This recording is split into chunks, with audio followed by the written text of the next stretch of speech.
hope you're having a great day and I hope you had a great weekend. Well, I had a patient about 4 years ago and she came to us with cancer. This patient had ER positive breast cancer.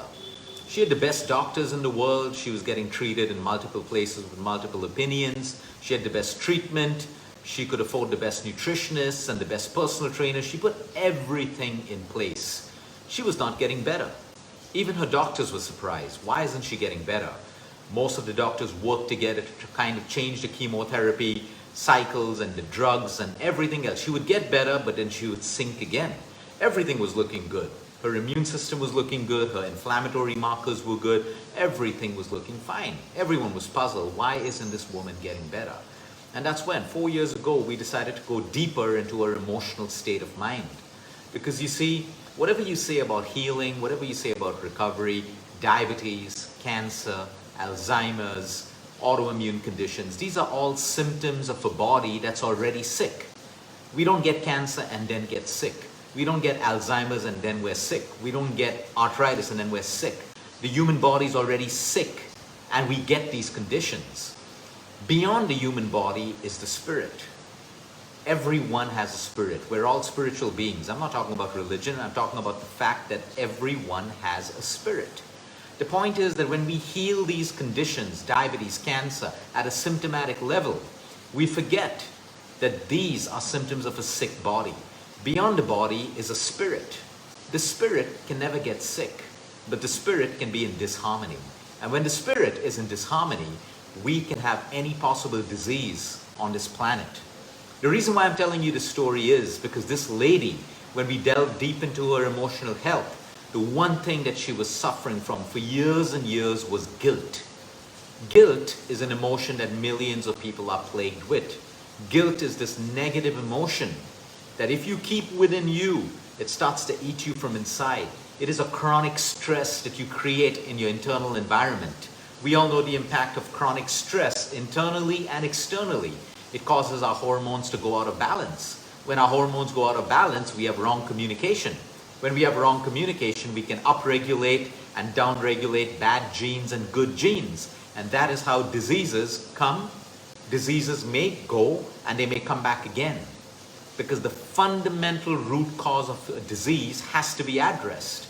So we had emotional counselors work with this lady's guilt.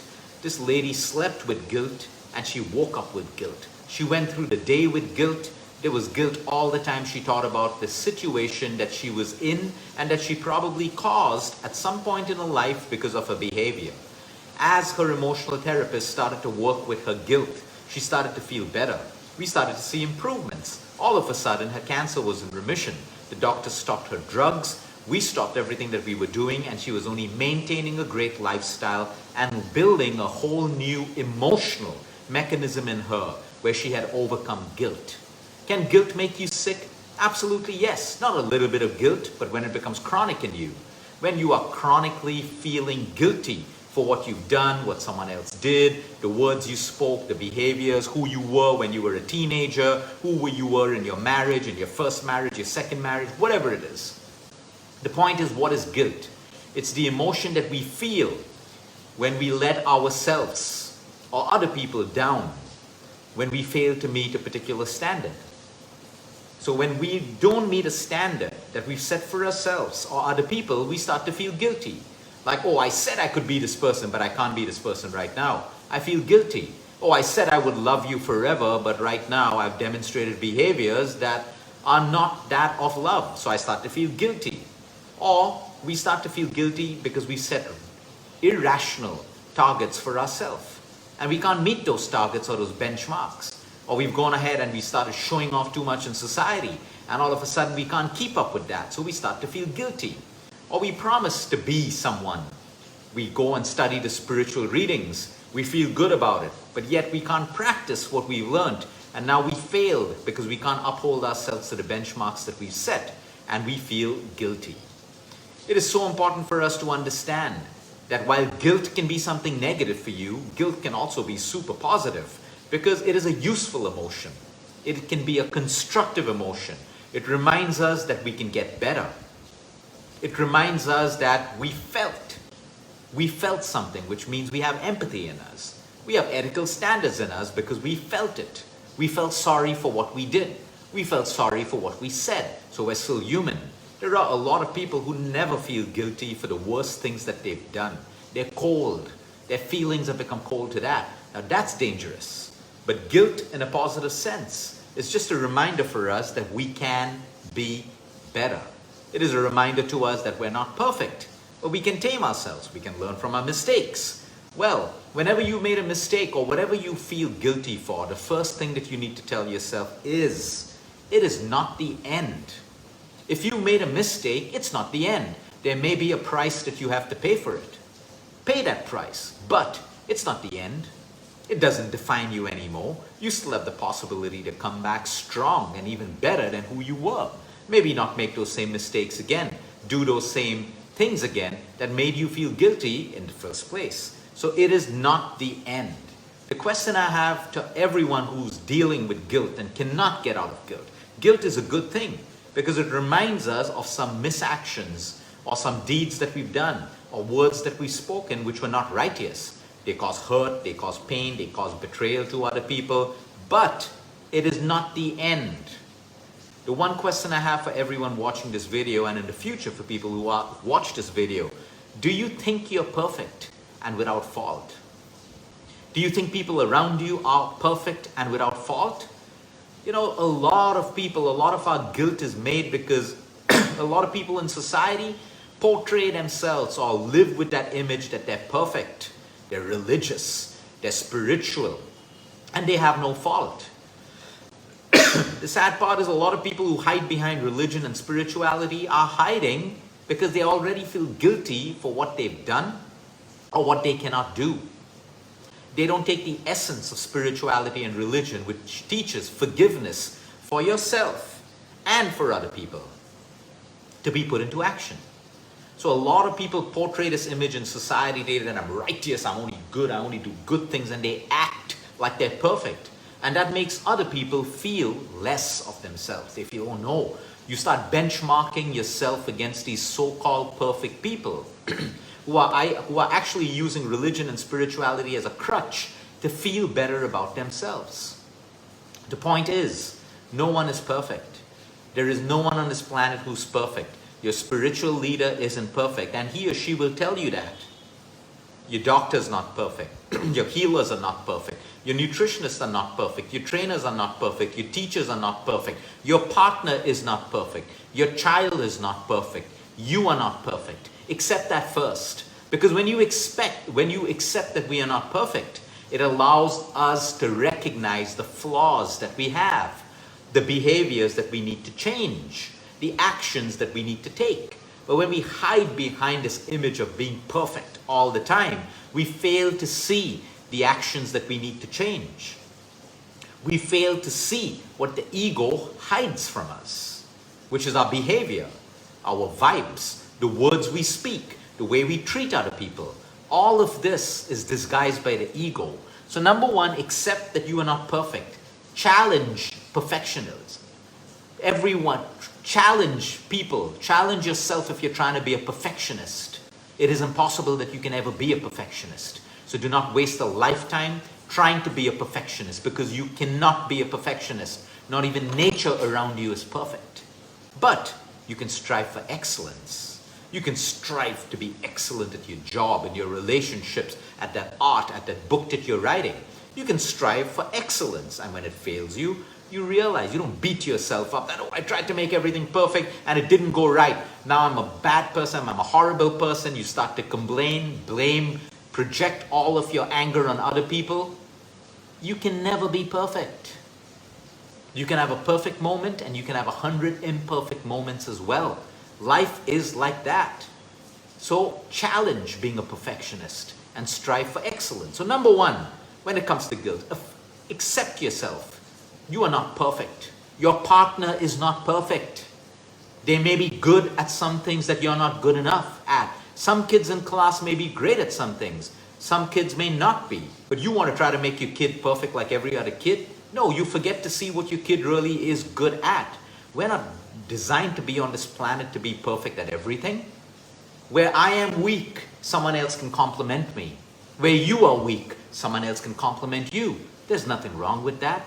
What is wrong is with us not taking responsibility for weakness and trying to tame it or trying to get better at what we do. Sometimes a weakness will stay a weakness. An area of opportunity will stay an area of opportunity. But we can focus on our strengths and making them stronger and optimizing on them more and more and more. So do not measure yourself up to all these self-righteous images that are created around you in society. A lot of people and everyone is imperfect, and they have their own suffering. Recognize that, so now you can give yourself some slack. You can cut yourself some slack to work on yourself and on your guilt. Now, if you're going through guilt, I want you to categorize it into two ways. There is healthy guilt, and unhealthy guilt. What is healthy guilt? Healthy guilt is when it's proportionate and rational. What does it mean? Yes, I'm feeling guilty because I honestly made a mistake. I did something wrong. I said something wrong. So I'm feeling guilty. That is healthy guilt. You've recognized it, now you can do something about it. What is unhealthy guilt? Unhealthy guilt is when it's disappropriation, when it's irrational. It's like, okay, it's a simple thing. Like, my friend got a promotion, okay? No, I got a promotion, but my best friend didn't. Now I start to feel guilty that, oh, you know, I got this promotion and I'm happy, but he's sad. Or another example is of unhealthy, irrational guilt. During the COVID, a lot of people lost their jobs, but some people didn't. Those people were, Luke, I feel so guilty. My friends are without a job, okay? But I got my job. So this is unhealthy guilt because you're not in control of this. You're not in control of this. So the guilt that you feel because you're not in control. I had a lady the other day beating herself up with guilt because she had a miscarriage. Her whole family blames her for the miscarriage. It's not her fault. It's a miscarriage. It happened. This is unhealthy guilt. This is unhealthy guilt. It doesn't allow you to move forward because it's out of your control. It's out of your control. If something happened that is not within your control and you're feeling guilty, it is unhealthy guilt. Well, let's get straight into solution mode. If you're feeling guilty, there are many things that you can do. Number one, apologize truly from your heart. Make the right amends. Number three, when you apologize, it doesn't mean the other person has to forgive you immediately, but you are apologizing to release or make your burden less heavy. Number two, make whatever amends you need to make. Number three, what lessons can you take away from this? And this is the most powerful thing. This is how you get out of guilt immediately. What lessons can I take away from the mistakes I made, the words I spoke? Because you got to realize as a human being, if you're carrying guilt of the last 10 years, who were you when you were 10 years? You were a different person. You were less mature. So when we look at the situations or the incidents that made us feel guilty, you also want to look at who were you being at that point. Who were you? Who were you being? How much of maturity did you have? How many life lessons had you accumulated till then? It is so important for you to know the person that you were there. So if I look back at some of my initial relationships where I was not the ideal person, okay, when I look back today, who was I being in that relationship? I was being egoistic. I was thinking only about myself. I was making everything revolve around me. I was a different person then. Who am I today? Am I different or am I still the same person? And because I'm the same person, I have the same relationships. So there is so much of learning that we can take from the guilt of our mistakes and our experiences. Another very important question. What is the source of your guilt? Today, let me give you an example. When we counsel people, there are so many people feeling guilty for their behavior. Oh, Luke, I spoke so badly to my partner. I feel so guilty. I spoke with so much of disrespect. And I say, what did your partner do to make you speak that way? What is the trigger of your behavior? And when she explains that my partner did this and that, aren't you justified to speak that way? It was your human reaction. You were justified to speak that way. Sometimes in our guilt, we need to recognize the source. Why we did certain things in our life. Why we behaved in a certain way. Why we spoke in a certain way. What was the trigger? Was the trigger your fault? Or was the trigger the fault of someone else? If it is the fault of someone else, it helps us overcome our guilt better. Because today, if someone provokes me, I'm not a saint. I am going to get angry and I may say hurtful things too. Now, while I can say sorry, make amends, I will not bear the guilt of it because it's created by the behavior of or the trigger of someone else. So we see so many sick patients who are beating themselves up with guilt today. There is, like I said, healthy guilt. They made a mistake, fix it. Let's fix it. Go back, apologize, get your ego out. You made a mistake. It's fine. We're human. You make more mistakes. But if it's unhealthy guilt, where you are become this angry person in your relationships, you do not want to sleep with your husband or wife anymore because of their behaviors. There's a valid point over there. There is a valid point. You can't be guilty for that. You can't be guilty for that because you are putting unnecessary guilt, unnecessary emotional burden that is coming in the way of your evolution, your growth, or your healing from even the most deadliest disease. So you got to recognize the kind of guilt that you have. What is the source? So now, if I'm constantly angry and provoked in my relationship, hypothetical situation, okay, and I'm feeling guilty, maybe I got to change my relationship. Maybe the relationship has become so toxic that I am behaving the way a lot of other people would behave in a toxic relationship. But I have to address the source and the trigger and make those changes. If my job is causing me distress and guilt all the time, maybe I got to change my job. Maybe I do. But the point is, we got to accept responsibility and take the actions whenever we need to. So, from our mistakes and our guilt, we need to change, take the lesson, learn, and move forward. Action, action, action, action. If you take no action, your guilt will grow heavier and heavier day by day and more destructive to your emotional, mental, and your physical health. So be rational about what you can control. Okay, fine. I got into a fight. I said something wrong. I can't control anything more right now. All I can control is my future behavior. I can't control and change the past, but I can change the present moment and possibly the future by changing my behavior. So be rational about it. Challenge perfectionists. Your perfectionist attitude, challenge it because you are on an uphill task, which you will never win, but you will win with excellence. Be grateful. Sometimes be grateful that you've gone through a situation or you behaved in a particular way. That relationship may not be with you today, but maybe it was not the right relationship. If you have to constantly fight in your relationships to be loved, to be appreciated, maybe that's not the right relationship for you. You shouldn't have to fight for these things. If you have to fight for a promotion when you know you're doing your best at work all the time and you're not getting it, maybe that's not the right work environment. You got to move where you are actually going to be recognized. But if you're lazy and you think you should be promoted because you spent 10 years in the organization, maybe you got to make that change. That shouldn't be guilt. The point is challenge. Number one. Number four, be grateful.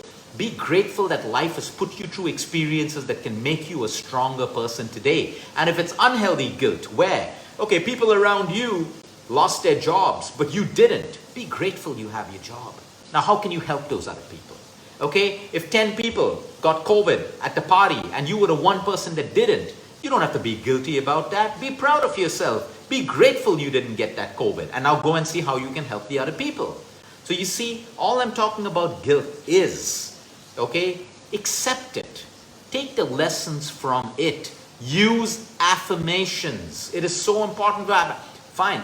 Yes, I was a bad person in that relationship, but today I am healing and I am a better man. I am a better woman. Reframe. Do away with negative self-talk that, oh, I made a mistake, I caused hurt to someone. I made a mistake, I caused hurt to someone else, but guess what? I'm improving. Affirm. Yes, I was bad in my last relationship, but I'm striving to be a better person. I'm learning. I'm being guided. I'm trying to be a better person. Affirm.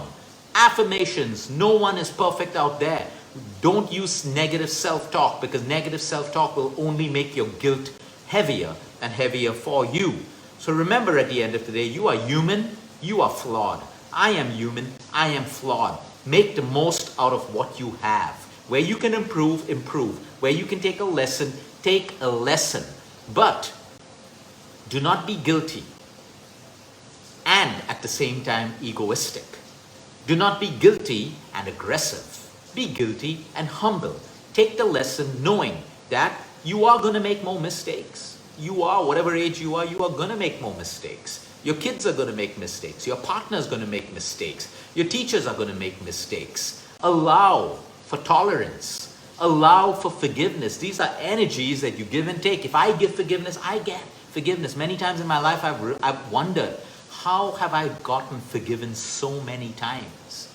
And then I realized, because I make it easy for myself to forgive other people as well, because I don't want to carry the burden. The easier I am able to forgive other people, I feel it's easier for me to get forgiveness for everything that I've done or everything that I may do. It's the same with tolerance. The more I can tolerate other people, the more tolerance is bestowed on me. These are energies. They're science and energies. So you got to realize, the more guilt you hold, you are creating an energy and a vibe that is moving into your family, your kids, your relationships, everywhere. You're carrying guilt, which is a negative emotion. Let it be negative for a short period of time, enough of time to teach you the lesson. Then you learn that lesson and you move on. So with guilt, that's what you got to do. Sit down today, make a list of everything that's making you feel guilty. Introspect. Who was I being? What was the source? What role did the other person play in me behaving this way? Okay, it's not justification. This is all a reality check. Now, what can I do? Can I apologize? Can I amend? Or whatever. Or can I take a lesson and build my own extraordinary life and make sure that I am getting better and I'm not making those same mistakes over and over again? Or can I remove the triggers that are the source of me behaving in a way that makes me guilty? So many times in fights, I always say, don't provoke me, because when I get provoked, I get angry. Okay, and when I get angry, I say the wrong things. And when I say the wrong things, and then it's a problem after that. So the point is, if someone is constantly provoking you, okay, knowing your weak points, sometimes it's good to change that person. Because you can't be in a source where the triggers are making you do things and behave in a way that you feel guilty. You're not enlightened. You are not yet enlightened to say that, oh, pure acceptance. Yes, you said this, let me turn the other cheek. Oh, let me absorb everything you said. We try to act that way. We absorb, we don't express, and then we create disease and disharmony in ourselves. So guilt is not a bad thing. It's a little pinch. Take that pinch so it reminds you of what you should do, what you should not do, and who you should be. Remind yourself every single day that we are human beings. We are not perfect, so do not expect other people to be perfect. You don't walk around with your flaws expecting everyone else to be, perfect. You're being a hypocrite. You're being a hypocrite. I have flaws. That's why I can accept other people's flaws. I've done things which I know I'm capable as a human being of doing, which are not right. That also means other people can do that. Accept it. Don't live in this self-righteous attitude thinking that, I have flaws, but I expect the world to be perfect. I have flaws, but I expect my kids to be perfect. I binge on junk and I want my kids to eat healthy. I want to abuse my body and then, ask God, why did I get sick, or why do I have a disease? Be humble with your thoughts. Be humble with your feelings. Be humble with the way you respect yourself and other people. Accept your flaws and don't try to live in ego and pride of being righteous. Sometimes it's beautiful to be vulnerable. Declare your faults. And sometimes, many times of late, like I remember the last time at fight, someone said, oh, you're this. I said, yes, you know what? I am this. It's who I am. I can't help it. I get angry when you do this. I can't help it. This is the way I am. I declared it. But I took my power back. So sometimes it's okay to be vulnerable the right way with the right intention. Don't try to be someone who you're not. So if I struggle with a particular part in my relationship, now I accept it. Yep, this is me. I'm sorry I keep hurting you all the time, but this is me. You have a choice to do what you want, but this is me. I've taken my power back because I will not live a life in guilt. And that's your affirmation as well. You don't have to live a life in guilt. Absolutely not. No matter what you did, whatever crime a criminal may have committed, he or she's paying the price with time in prison. They are paying the price, period. They're paying the price. It's not for us to judge how much of that price they need to pay. Because like Bob Marley says, you point your finger at people, remember you have four fingers pointing back at you. And if you're going to point your finger at someone else, first look to see how dirty your own hands are. The point is, everyone's trying to correct the world and everyone around them but themselves. You nurture your spirit, because I can guarantee you one thing. Most people out there suffering with disease, autoimmune conditions, cancer, diabetes, inability to lose weight, gain weight, they're just not sick at a physical level. Their spirit is not nourished. For these people, they need to focus on healing their heart, healing their emotions, following their life purpose, nurturing what they really want and not being a doormat to society or people anymore. Have a great day, everyone. Until next time, eat smart, move more, sleep right, breathe deep, and remember, you care is all about you.